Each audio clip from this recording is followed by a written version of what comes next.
Ibu, Bapak, Saudara-saudari, anak-anak, para romo, frater, suster, dan bruder yang terkasih.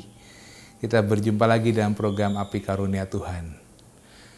Dan setelah episode keempat ini, akan diberikan kuis berhadiah.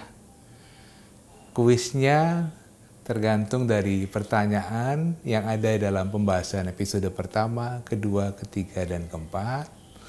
Dan hadiahnya spesial karena dari Bapak Uskup sendiri. Maka silakan memperhatikan episode-episode sebelumnya dan episode hari ini.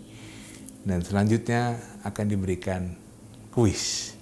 Saudara-saudari yang terkasih, setelah pembahasan mengenai tugas perutusan yang diberikan Tuhan kepada gereja, akhirnya sampai kepada kita konteks hidup beriman.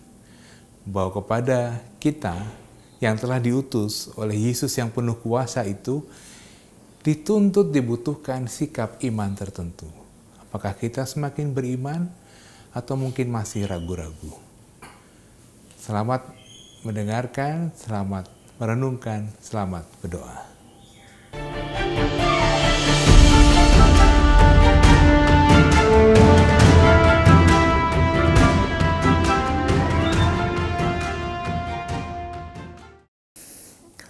Saudari, saudaraku yang terkasih, dalam ketiga percakapan terdahulu, kita mencoba untuk memahami perintah untuk memberitakan Injil dalam Injil Matius bab 28 ayat 16 sampai 20.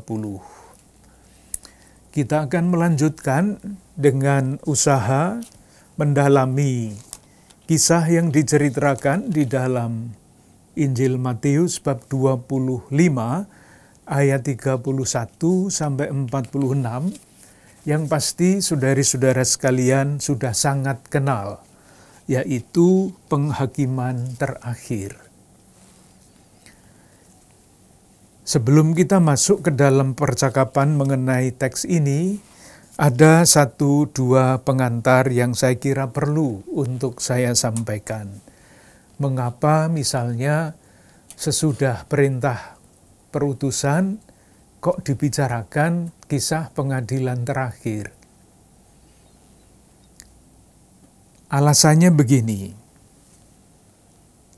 Ketika kita mempelajari Matius bab 28, kepada kita dinyatakan Yesus Kristus yang sudah dianugerahi kekuasaan yang sempurna. Itu pada bab 28 ayat 18, kepadaku telah diberikan segala kuasa di surga dan di bumi. Dan atas dasar kuasa itu, Yesus yang bangkit mengutus murid-muridnya, mengutus gereja.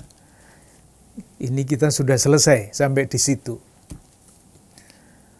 Langkah selanjutnya adalah ketika gereja diutus oleh Kristus yang dilimpahi kuasa yang penuh itu, mestinya gereja tidak ragu-ragu lagi untuk terus berbakti kepada Kristus yang penuh kuasa itu. Tetapi sebetulnya tidak begitu saja secara otomatis. Karena gereja atau umat Tuhan selalu harus berhadapan dengan berbagai macam pilihan. Seperti halnya murid-murid yang menerima penampakan dari Kristus yang bangkit, itu secara diandaikan bahwa mereka juga memilih ketika Yesus yang bangkit itu menampakkan diri. Sebagian memilih menyembah, sebagian memilih ragu-ragu. Nah, dalam rangka melanjutkan gagasan itu, menyembah atau ragu-ragu, kita ingin mendalami satu kisah pengadilan terakhir, perumpamaan katakanlah, untuk menunjukkan bahwa ternyata gereja yang diutus itu tidak dengan sendirinya menyembah mengakui Kristus yang sudah penuh kuasa itu. Dan itulah yang dapat kita dalami berdasarkan kisah penghakiman terakhir. Memilih, menyembah, atau ragu-ragu. Nanti akan kita lihat kenapa teks ini dipilih. Itu yang pertama, catatan awal yang pertama. Catatan awal yang kedua, kalau kita perhatikan di dalam kisah bab 25, maksud saya Matius bab 25 ayat 31 sampai 38, ini teks yang hanya terdapat di dalam Injil Matius. Maka kita dapat mengandaikan bahwa di dalam kisah ini atau di dalam perikope ini, kita dapat menemukan atau mencari pesan Injil Matius yang khas Matius. Karena tidak ada di dalam Injil-Injil yang lain. Nah, pesan yang khas itu kiranya berhubungan dengan Matius bab 28, ayat 16 sampai 20.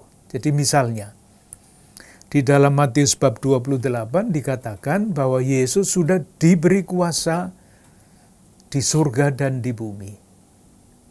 Nah, di dalam teks ini, Matius bab 25 ayat 31 sampai 46, kita temukan berbagai macam gelar Yesus.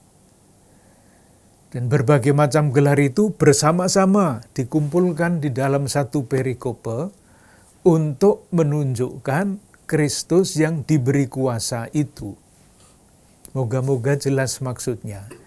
Kalau di dalam Injil Matius, kekuasaan penuh itu dinyatakan secara verbal, kepadaku telah diberikan kuasa di surga dan di bumi, jelas verbal. Nah, kuasa yang sama diandaikan di dalam Injil Matius bab 25, kuasa penuh itu dalam berbagai macam gelar yang dipakai di dalam bagian ini. Mari kita coba lihat beberapa gelar. Ayat 31. Kita berjumpa dengan anak manusia. Apabila anak manusia datang dalam kemuliaannya. Ingat, anak manusia mesti kita mengerti dengan latar belakang kitab Daniel. Bab 7, ayat 13 sampai 14. Itu artinya ilahi. Meskipun sebutannya anak manusia, tetapi itu bukan anak orang, tetapi tokoh ilahi di surga, di langit. 1. Ayat 32. Dikatakan begini,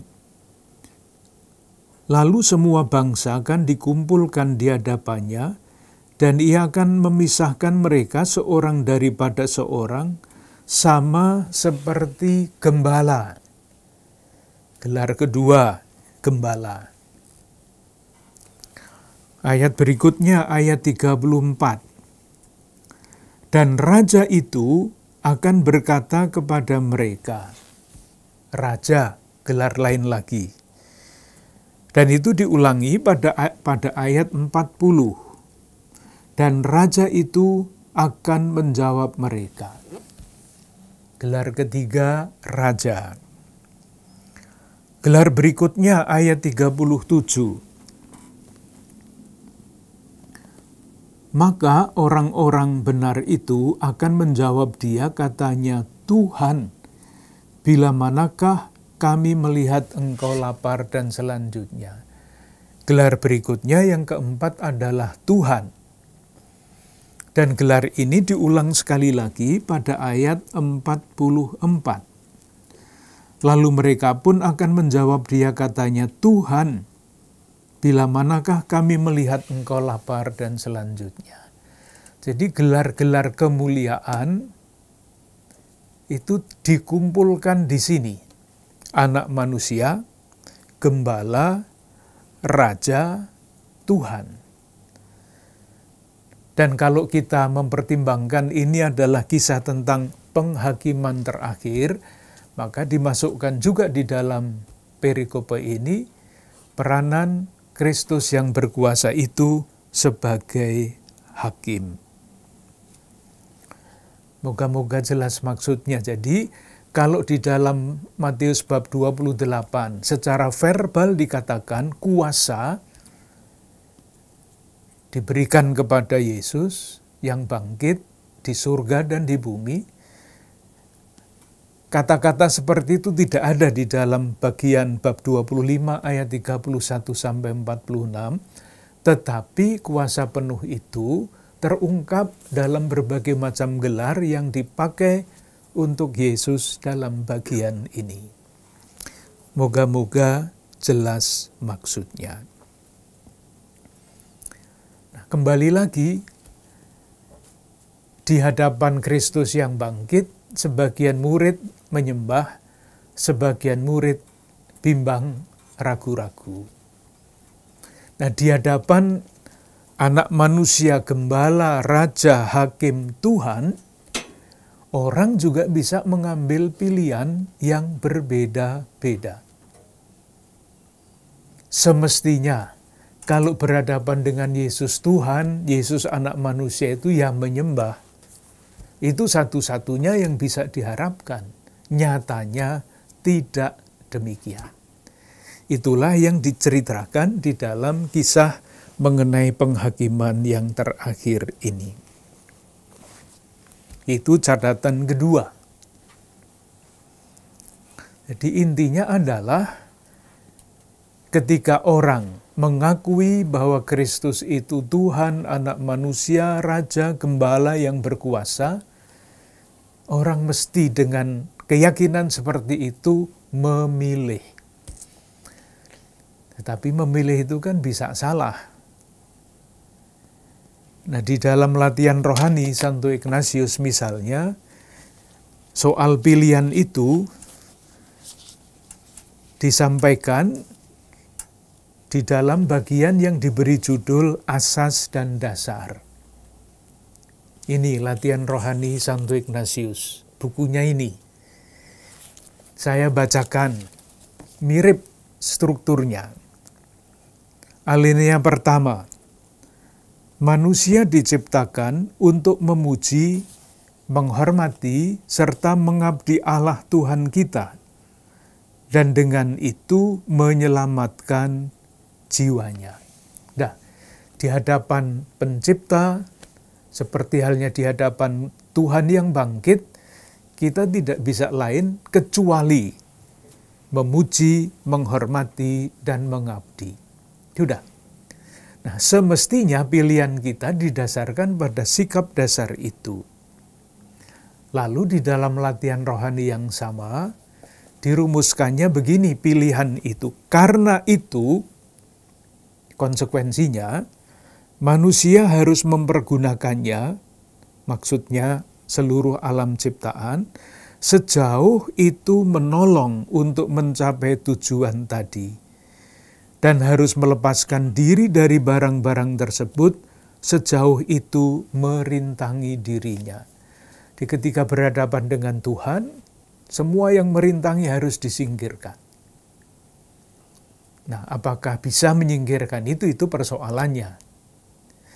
Nah, contohnya di dalam latihan rohani Santo Ignatius ini memang sangat radikal. Coba dipakai sebagai renungan, lalu nanti diartikan sendiri-sendiri bagaimana rasanya kalau mendengarkan kata-kata seperti ini. Pilihan yang sangat radikal. Tidak gampang. Rumusannya begini. Oleh karena itu, kita perlu mengambil sikap lepas bebas terhadap segala ciptaan tersebut. Sejauh pilihan merdeka ada pada kita dan tak ada larangan. Maka dari itu, ini konkret sekali lagi radikal. Maka dari itu, dari pihak kita tidak memilih kesehatan lebih daripada sakit. Coba dibayangkan itu. kita tidak memilih kesehatan lebih daripada sakit. Padahal kita kan selalu memilih yang sehat ya. Tapi itulah yang dikatakan di dalam latihan rohani ini. Kita tidak memilih kekayaan lebih daripada kemiskinan. Kehormatan lebih daripada penghinaan. Hidup panjang lebih daripada hidup pendek. Begitu seterusnya mengenai hal-hal lain yang kita inginkan, dan yang kita pilih ialah melulu apa yang lebih membawa ke tujuan kita diciptakan. Jadi sebetulnya kalau memakai bahasa kitab suci, kita mesti memilih menyembah Kristus Tuhan, Sang Raja, Sang Anak Manusia, lebih daripada yang lain-lain. Intinya itu, bagaimana secara konkret, itu tentu membutuhkan diskresi yang sangat kontekstual, kapan masalahnya apa, seharusnya pilihan kita seperti apa. Tapi prinsipnya seperti itu. Catatan yang terakhir, inilah satu-satunya teks di dalam Perjanjian Baru yang mengidentifikasi secara eksplisit antara Yesus dengan orang miskin. Identifikasi eksplisit. Yesus menyamakan diri dengan orang miskin. Satu-satunya ada di tempat ini. Dan ketika perikope ini, kisah pengadilan terakhir ini, ditangkap dengan baik secara radikal, dapat menjadi awal dari gerakan Kristiani yang sangat dahsyat. Salah satunya adalah Ibu Teresa dari Kalkuta. Spiritualitas Ibu Teresa dari Kalkuta dilandaskan pada perikope ini. Yesus yang mengidentifikasikan diri dengan orang-orang yang paling miskin. Maka kalau kita bertanya kepada tarekat Ibu Teresa dari Kalkuta, mengapa Ibu Teresa dari Kalkuta mendirikan tarekat seperti itu? Jawabannya bukan sekedar kami ingin membantu orang miskin. Kalau begitu apa bedanya dengan lembaga-lembaga sosial yang lain? Jawaban mereka adalah karena dalam diri orang miskin kami melihat wajah Kristus. Ada identifikasi itu. Itu pendahuluan untuk pembicaraan kita. Sekarang kita akan melihat, meskipun saya yakin saudari-saudara sekalian sudah sekian kali mendengar kisah ini, tapi kita pelan-pelan mau membaca menggunakan ilmu tafsir yang sudah kita bicarakan, kita buat pendahuluannya di dalam seri yang lalu, supaya kita lebih teliti dapat membacanya dan kemudian dapat mengambil kesimpulan-kesimpulan. Yang pertama adalah susunan. Ini sangat biasa kalau kita mau mempelajari suatu teks, perikope atau kisah, kita melihat susunannya, supaya jalan gagasannya dapat diatur. Kisah ini mulai dengan yang namanya pendahuluan. Pendahuluan itu kita baca dari ayat 31 sampai 33. Kita baca apa yang dimaksud dengan pendahuluan. Apabila Anak Manusia datang dalam kemuliaannya, dan semua malaikat bersama-sama dengan Dia, maka Ia akan bersamayam di atas tahta kemuliaannya. Lihat, kuasa Yesus, kuasa Anak Manusia digambarkan dengan cara detail seperti itu. Pertama, datang dalam kemuliaan, bersemayam di atas tahta. Bisa dibayangkan itu kalau dalam wayang jejer ya, rajanya datang dulu. Kemudian ayat 2, lalu semua bangsa akan dikumpulkan di hadapannya, dan ia akan memisahkan mereka seorang daripada seorang, sama seperti gembala memisahkan domba dari kambing. Dan ia akan menempatkan domba-domba di sebelah kanannya, dan kambing-kambing di sebelah kirinya.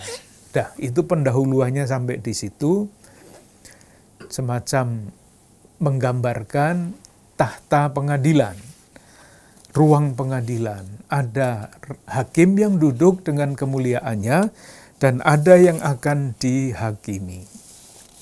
Gembala itu memisahkan kambing dari domba. Itu tentu lambang, kambing dan domba, lambang dua watak manusia yang berbeda. Nah, sesudah pendahuluan itu, ada dialog.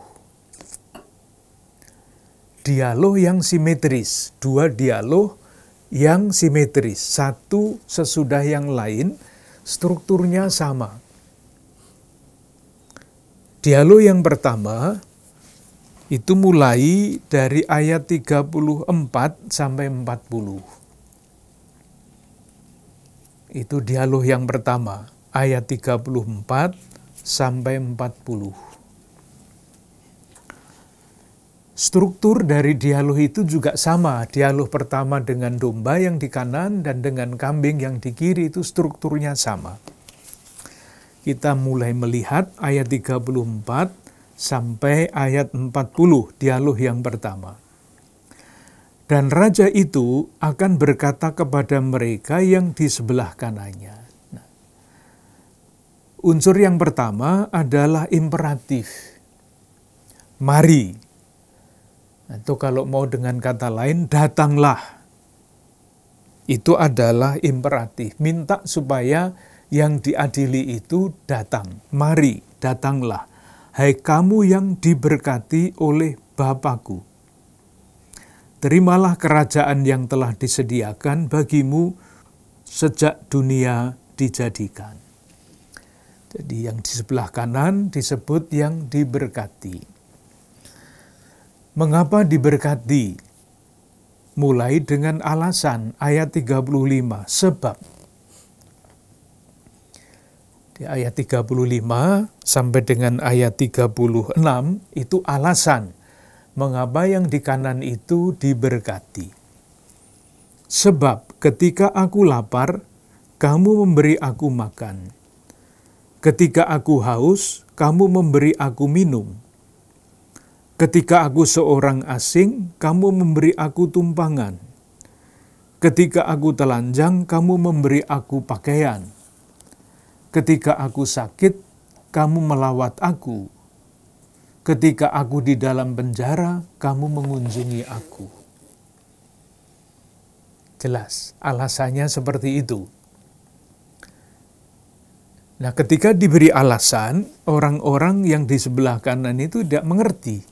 Maka menyusul unsur yang ketiga, jadi unsur yang pertama, ajakan, mari, dalam bentuk imperatif. Yang kedua adalah alasan, kenapa disebut orang benar. Dan yang ketiga adalah pertanyaan. Pertanyaannya mulai dengan ayat 37. Maka orang-orang benar itu akan menjawab dia, katanya, Tuhan, bila manakah kami melihat engkau lapar dan kami memberi engkau makan, atau haus dan kami memberi engkau minum? Bila manakah kami melihat engkau sebagai orang asing dan kami memberi engkau tumpangan, atau telanjang dan kami memberi engkau pakaian? Bila manakah kami melihat engkau sakit dan dalam penjara dan kami mengunjungi engkau? Unsur ketiga. Unsur yang terakhir itu unsur yang paling penting. Itu muara dari seluruh dinamika dialog itu. Lalu itulah identifikasi, dan raja itu akan menjawab mereka, "Aku berkata kepadamu, sesungguhnya segala sesuatu yang kamu lakukan untuk salah seorang dari saudaraku yang paling hina ini, kamu telah melakukannya untuk aku." Lihat, identifikasi jelas antara Tuhan, antara anak manusia, antara raja, antara gembala, antara bapa dengan orang yang kecil itu. Itu dialog yang pertama. Dialog yang kedua, strukturnya persis sama. Struktur persis sama. Kita coba lihat, itu ayat 41 sampai 45. Mulai dengan imperatif, mulai dengan ajakan. Dan ia akan berkata juga kepada mereka yang di sebelah kirinya, "Enyahlah dari hadapanku, enyahlah. Hai kamu orang-orang terkutuk, enyahlah ke dalam api yang kekal yang telah sedia untuk iblis dan malaikat-malaikatnya." Bagian yang kedua, alasan. Mulai sama persis dengan kata sebab. Ayat 42. "Sebab ketika aku lapar, kamu tidak memberi aku makan. Ketika aku haus, kamu tidak memberi aku minum. Ketika aku seorang asing, kamu tidak memberi aku tumpangan.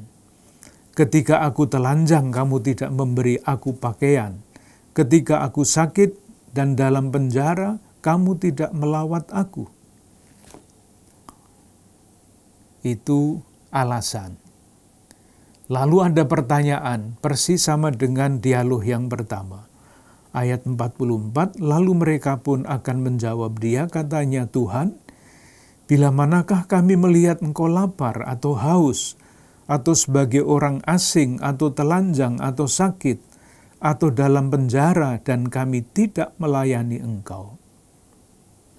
Puncaknya ayat 45. Yang isinya adalah jawaban. Maka ia akan menjawab mereka, "Aku berkata kepadamu, sesungguhnya segala sesuatu yang tidak kamu lakukan untuk salah seorang dari yang paling hina ini, kamu tidak melakukannya juga untuk aku." Dan mereka ini akan masuk ke tempat siksaan yang kekal, tetapi orang benar ke dalam hidup yang kekal. Itu strukturnya.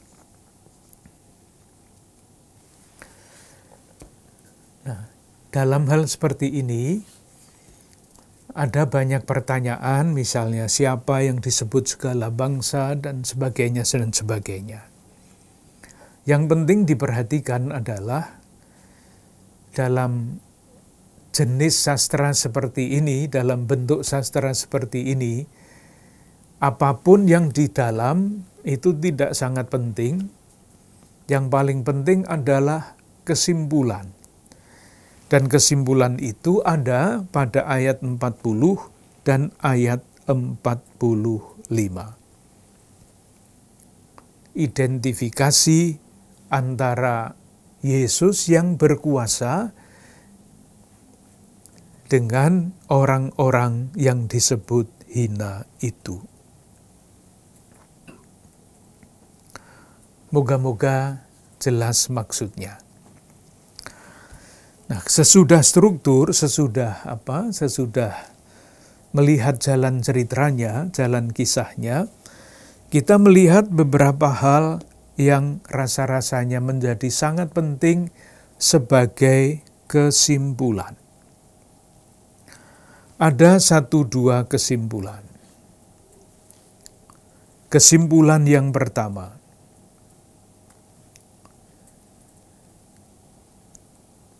penyembahan kepada Allah, kepada Kristus Tuhan, Sang Anak Manusia yang berkuasa, penyembahan ya, tekan sujud menyembah dan sebagainya sudah kita pelajari. Itu tidak bisa dipisahkan dari yang disebut dalam bahasa Latin itu promotio humana. Jadi ketika kita menyembah Kristus Tuhan, menyembah Allah, penyembahan kepada Allah itu seharusnya tidak dipisahkan dari sikap kita terhadap manusia, terhadap kemanusiaan. Seharusnya lagi, ketika kita menyembah Tuhan, kita akan dalam bahasa kita berusaha untuk mengangkat martabat manusia.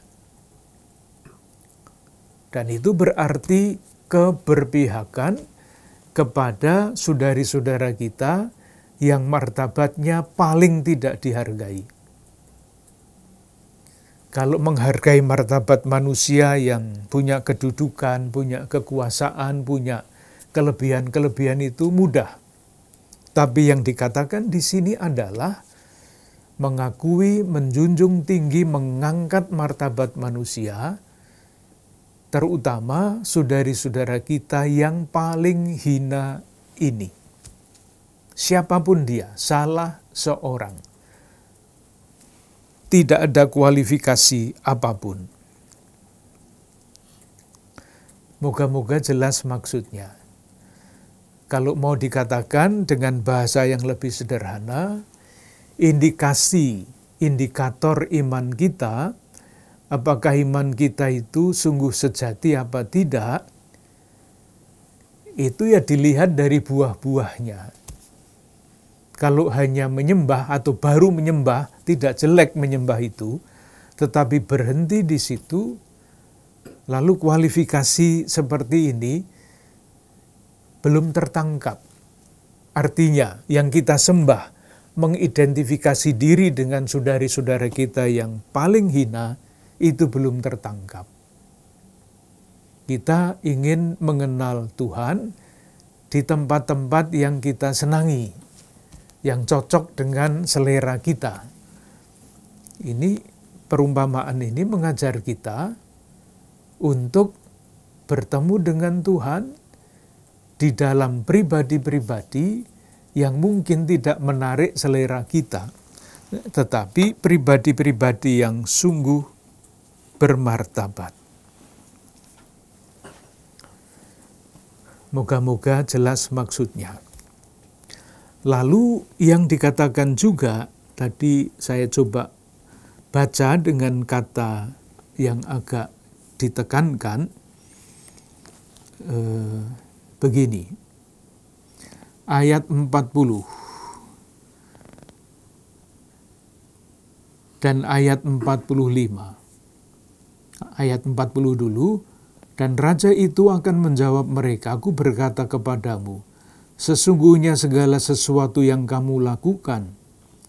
Coba perhatikan kalimat yang sudah biasa kita dengar ini, untuk salah seorang dari saudaraku yang paling hina ini.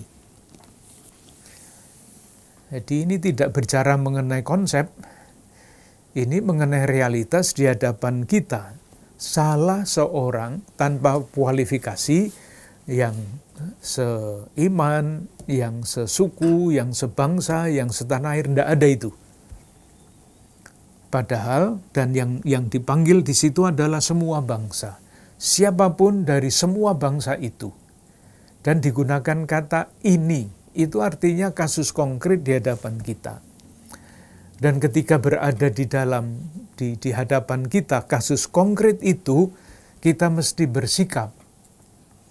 Karena salah seorang dari antara saudara ini, itu adalah Yesus sendiri yang menampakkan diri di depan kita. Ini sangat penting untuk sampai kepada kesimpulan ini. Kalau kita berbuat baik atau mengambil sikap tertentu, bermurah hati, kepada saudari-saudara kita yang kurang beruntung, inspirasi kita adalah identifikasi Yesus dengan orang-orang miskin itu. Untuk kesekian kali, saya ingin mengatakan lagi, saya dengan sengaja menggunakan kata inspirasi, bukan motivasi. Alasan saya, ya antropologi kitab suci, manusia itu terdiri dari tubuh, jiwa, dan roh. Tubuh kita, fisik kita, pikiran misalnya ya. Jiwa kita membutuhkan motivasi. Tubuh kita membutuhkan makanan, fisik. Jiwa kita membutuhkan motivasi. Jadi kalau kita membantu orang miskin, kita membutuhkan motivasi. Karena orang itu menderita. Karena orang itu sesama kita. Cita-citanya adalah keadilan sosial bagi seluruh rakyat Indonesia. Tetapi itu belum tercapai. Sementara saya sudah menikmati kesejahteraan. Saudara saya belum. Maka saya termotivasi untuk membantu saudara kita. Tetapi di dalam rangka iman Kristiani itu tidak cukup. Karena kalau begitu apa bedanya, apa yang khas di dalam karya-karya amal Katolik? Karya-karya amal Kristiani, semuanya melakukan yang sama. Lembaga-lembaga sosial juga melakukan hal yang sama.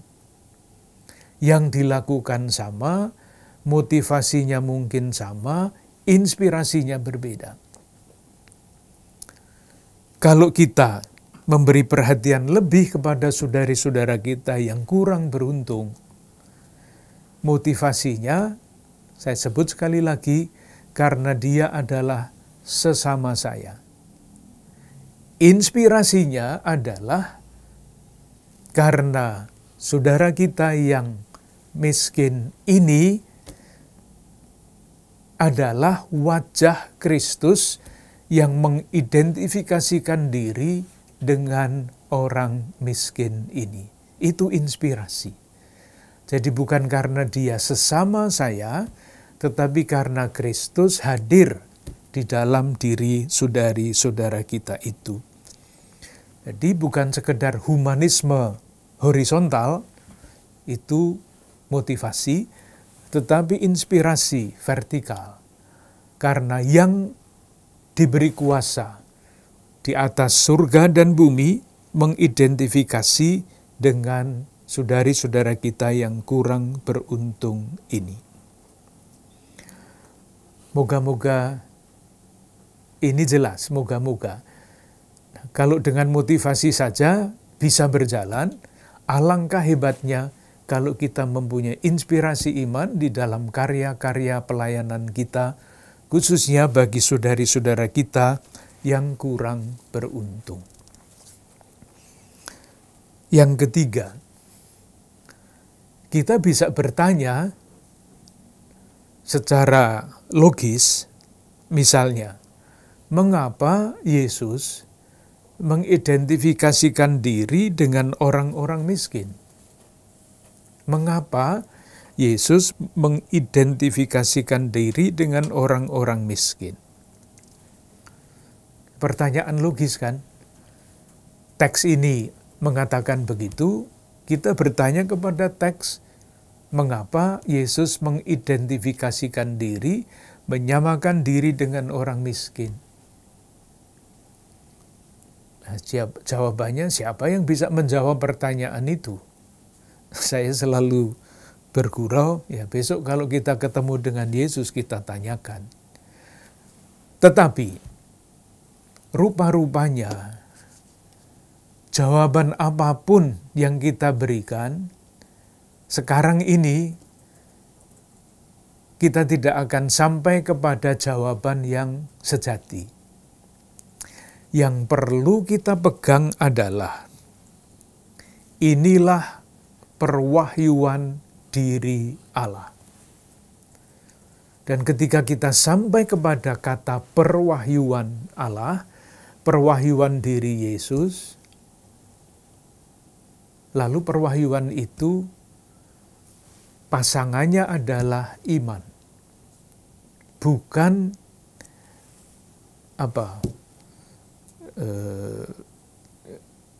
bukan argumentasi, tetapi iman.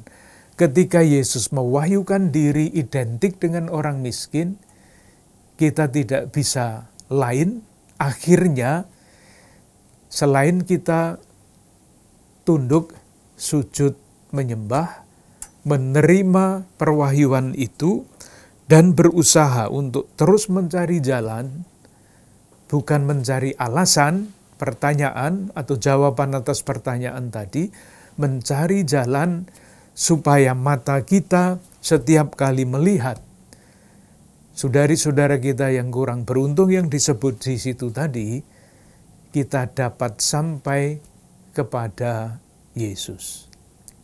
Itu yang paling penting. Jadi kita tidak bertanya, boleh bertanya tetapi jawabannya pasti tidak ada. Mengapa Yesus mengidentifikasikan diri dengan orang miskin? Sikap kita adalah menerima kenyataan ini sebagai perwahyuan. Dan terhadap perwahyuan itu, kita tidak bisa lain, akhirnya mesti sujud menyembah satu, dan mencari jalan supaya kita mampu untuk melihat Kristus, wajah Tuhan, di dalam diri saudari-saudara kita yang kurang beruntung itu. Moga-moga jelas maksudnya.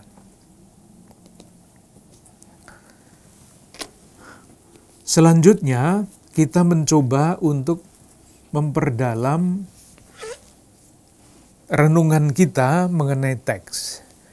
Jadi tadi yang saya sebut sebelum ini, kira-kira itu memahami kitab suci, memahami teks ini sebagaimana biasa di dalam ilmu tafsir kitab suci. Sekarang kita lebih jauh. Kembali lagi dalam tanda kurung saya mengingatkan, menurut ajaran resmi gereja ada dua kata yang berbeda yang dipakai, yaitu menafsirkan kitab suci. Kitab sucinya kita tafsirkan. Dan tadi itu sudah kita lakukan. Dan yang kedua adalah mendekati kitab suci dalam suasana doa, bacaan rohani. Itu artinya membiarkan kisah ini menafsirkan hidup saya. Dan secara singkat, kita akan mencoba bagaimana caranya membiarkan kitab suci menafsirkan hidup saya. Ada dua kemungkinan yang bisa ditempuh. Yang pertama, kalau saya menempatkan diri kita di luar kisah ini. Jadi peristiwa itu ada di luar diri kita, dan kita sebagai orang luar menilai, membaca kisah itu, menempatkan diri kita di luar. Misalnya dengan mengatakan, dengan bertanya, siapa yang disebut dengan segala bangsa di tempat itu? Siapa yang dimaksudkan dengan orang yang paling hina di dalam kisah ini? Tetapi saya dengan demikian tidak terlibat di dalam peristiwa ini. Tidak terlibat di dalam peristiwa pengadilan, kisah pengadilan terakhir ini. Itu kalau kita mau berdiri sebagai orang luar, praktis yang menafsirkan. Kalau mau mendalami kisah ini, lalu kita mesti berusaha untuk masuk ke dalam kisah. Masuk ke dalam kisah sebagai orang dalam. Maksud saya begini, ini kan ada banyak tokoh. Ada orang benar, ada orang yang tadi dikatakan enyahlah dan sebagainya. dikutuk dan sebagainya, kita mau ada di mana? Atau mungkin menjadi orang miskin, orang yang sakit dan sebagainya. Kita coba melihat. Seandainya kita menempatkan diri kita menjadi salah satu dari orang miskin yang disebut di situ, yang lapar, yang haus, yang asing, yang dipenjara, yang sakit, dan sebagainya. Kalau kita menempatkan diri kita sebagai salah seorang yang dianggap dina itu, lalu sikap iman apa yang akan muncul di dalam diri kita? Tadi kan ceritanya yang melakukan sesuatu untuk yang miskin itu melakukan sesuatu untuk Tuhan, bukan? Nah, logikanya kalau saya adalah orang miskin, orang yang sakit, orang yang macam-macam itu, mungkin agak sulit mengikutinya ya. Kita bisa bersyukur sebetulnya. Kenapa kita bersyukur? Bersyukur karena Tuhan telah menempatkan kita dalam salah satu di antara orang yang kurang beruntung itu. Nah ini poinnya, sehingga orang yang menunjukkan kebaikan, melakukan kebaikan terhadap saya, itu melakukannya juga untuk Tuhan. Saya tidak tahu apakah jelas apa tidak. Kalau saya sakit, tadi kan siapa yang melakukan sesuatu untuk saudara saya ini yang sakit, ia melakukannya untuk aku. Jadi kalau saya sakit dan ada orang lain mengunjungi, saya bersyukur karena memberi kesempatan kepada orang lain itu untuk merasakan identifikasi itu. Artinya membantu orang yang mengunjungi saya sebagai orang sakit melihat Yesus yang sakit di dalam diri saya yang sakit itu. Ada kesempatan bagi orang lain. Bahasa sehari-harinya kan memberi kesempatan kepada orang untuk berbuat baik kepada saya. Tetapi itu datar, berbuat baik kepada saya. Humanisme. Kalau kita baca di dalam kisah ini, saya memberi kesempatan kepada orang lain untuk menemui Yesus, melihat Yesus di dalam diri saya yang sedang sakit ini. Apakah sampai ke situ apa tidak, itu soal lain. Sehingga mengunjungi orang sakit, memberi makan kepada orang lapar, itu tidak sekedar tadi itu, humanisme horizontal, tetapi mempunyai ciri iman. Moga-moga jelas. Nanti dipikir-pikir lebih lama, direnung-renungkan sendiri. Moga-moga menjadi semakin jelas. Kalau kita menempatkan diri di dalam lingkungan orang-orang yang benar, yang di sebelah kanan,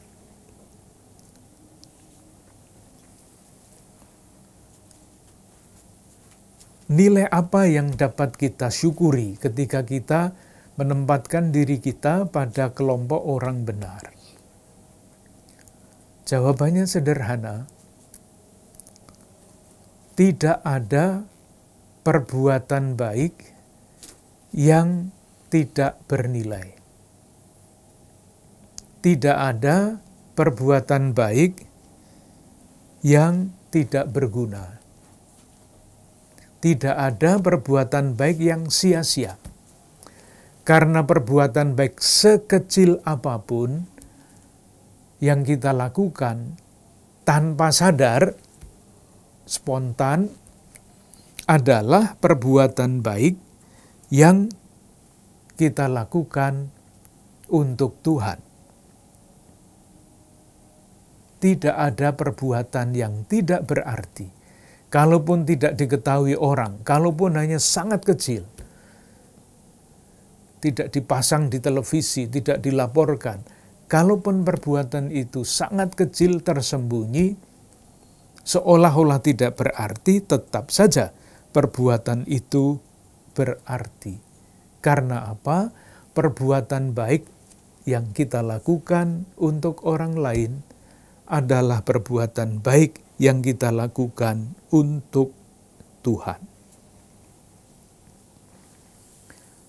Moga-moga kesimpulan ini dapat mendorong kita untuk melakukan sesuatu, sekali lagi, bukan sekedar karena iba, bukan sekedar, itu mungkin yang memulai karena kasihan dan sebagainya, karena iba dan sebagainya, tetapi ada nilai lebih di balik semua perbuatan baik untuk sesama saudara kita itu.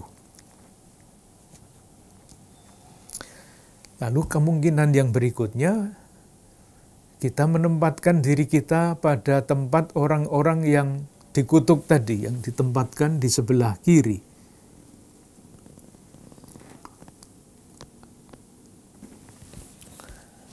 Lalu apa yang bisa kita renungkan?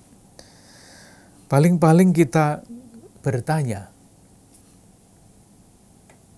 mengapa saya sampai tidak mampu menyadari bahwa di balik saudari-saudara kita yang kurang beruntung itu ada Tuhan? Itu pertanyaannya, apa yang menghambat?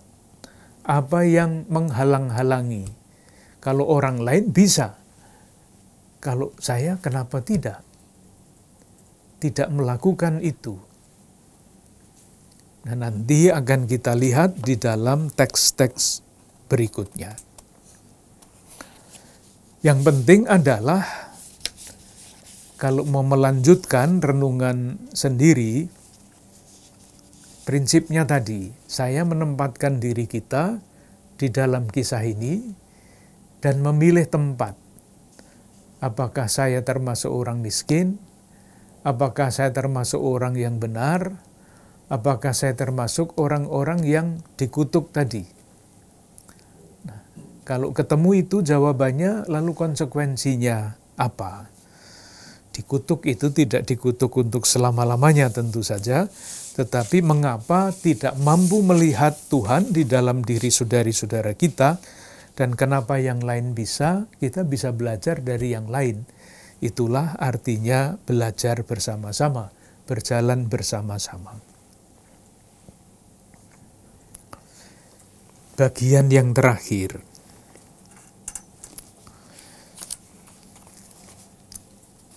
Sebetulnya perbuatan-perbuatan baik yang disebut di dalam kisah ini itu bukanlah hal-hal yang terlalu istimewa, hal-hal yang biasa dalam kehidupan sehari-hari. Dan hal-hal yang sangat biasa dinasihatkan kepada orang-orang Kristiani, murid-murid Yesus dalam seluruh kitab suci. Kita coba lihat beberapa nasihat yang mirip-mirip dengan nasihat-nasihat itu. Kita ambil beberapa teks. Misalnya, memberi makan kepada orang lapar. Itu tidak usah baca kitab suci, juga sudah spontan semestinya ada di dalam diri kita. Surat kepada orang Roma, bab 12, ayat 20. Tetapi jika seterumu lapar, seteru ini, berilah dia makan. Jika ia haus, berilah dia minum. Ini bukan hanya sesama, bukan hanya orang miskin, seteru juga mesti diperhatikan. Mengenai hospitalitas, menerima orang asing misalnya. Surat kepada orang Roma yang sama, bab 12, ayat berapa? 13. Bantulah dalam kekurangan orang-orang kudus, dan usahakanlah dirimu untuk selalu memberikan tumpangan untuk orang-orang asing. Memberi pakaian, banyak sekali. Kita coba saja lihat. Surat kepada Yakobus, surat Yakobus bab 2 ayat 15 sampai 16. Jika seorang saudara atau saudari tidak mempunyai pakaian dan kekurangan makanan sehari-hari, dan seorang dari antara kamu berkata selama jalan, kenakanlah kain panas dan makanlah sampai kenyang, tetapi ia tidak memberikan kepadanya apa yang perlu buat tubuhnya, apa gunanya itu? Mengunjungi orang sakit, Yakobus bab 5 ayat 14. Kalau ada seorang dari antara kamu yang sakit, baiklah ia memanggil para penatua jemaat supaya mereka mendoakan dia serta mengoleskan dengan minyak dalam nama Tuhan. Mengolesnya dengan minyak, sakramen pengurapan orang sakit. Mengunjungi tawanan, nanti bisa dibaca sendiri 2 Timotius bab 1 ayat 16 sampai 18. Jadi yang disebut, tindakan-tindakan yang disebut itu tindakan-tindakan sederhana sehari-hari. Dan yang kedua, yang juga sangat penting, orang yang berbuat baik terhadap saudaranya yang hina, itu kan tidak pernah berpikir bahwa dia itu melakukannya untuk Tuhan. Dengan demikian, corak yang kedua, kecuali hal-hal yang sederhana yang sehari-hari, tindakan-tindakan baik itu dilakukan tanpa perhitungan. Orang-orang yang benar tadi melakukan sesuatu ya hanya untuk menolong orang itu. Tidak pikir bahwa mereka itu menolong Kristus. Menolong tanpa mencari pahala. Menolong tanpa mengharapkan akan dinilai sebagai orang benar, tapi menolong dengan motivasi kemanusiaan yang spontan, dengan inspirasi iman yang sudah mendorong spontanitas perbuatan baik itu. Ini penting, kedua-duanya harus ada. Ada banyak kisah-kisah menarik yang dilandaskan, kisah itu artinya dongeng apa betul apa enggak itu soal lain ya. Tapi kisah-kisah, cerita-cerita yang dapat dijadikan atau yang dibangun atas dasar kisah Yesus menurut Matius bab 25 tadi. Salah satu yang terkenal adalah Santo Martinus dari Tours, Prancis. Dia adalah seorang tentara. Suatu hari dia berjalan, musim dingin, dia memakai jaket. Karena dia tentara, jaketnya sudah compang-camping tidak karuan itu. Di tengah jalan dia bertemu dengan orang pengemis yang kedinginan. Minta uang, dia tidak punya. Maka ketika Martinus melihat orang miskin itu kedinginan, jaketnya yang sudah compang-camping itu dia sobek menjadi dua. Yang satu diberikan kepada pengemis tadi, yang satu dia pakai sendiri. Nah, suatu malam dia bermimpi berjalan-jalan di surga. Jelaskan itu dongeng, tapi dongeng yang menarik. Dan berjumpa dengan Yesus dan para malaikatnya. Martinus bermimpi itu. Nah, Yesus itu di surga itu mengenakan jaket buntung, jaket compang-camping dan hanya separuh. Malaikat bertanya kepada Yesus, Tuhan menggunakan jaket siapa itu compang-camping separuh itu? Lalu Yesus menjawab, itu Martinus yang memberikannya kepada saya. Identifikasi antara orang miskin dengan Yesus. Alangkah bahagianya kalau kita dikaruniai mata iman yang dapat melihat di balik saudara-saudara kita yang kurang beruntung wajah Kristus sendiri. Kembali lagi, bukan mencari kepentingan, nama, citra, dan sebagainya.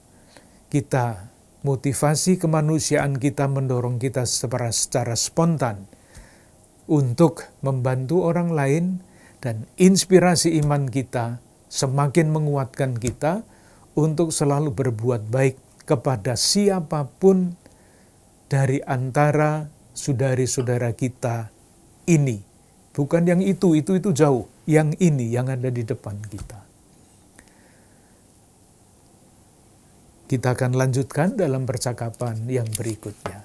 Terima kasih.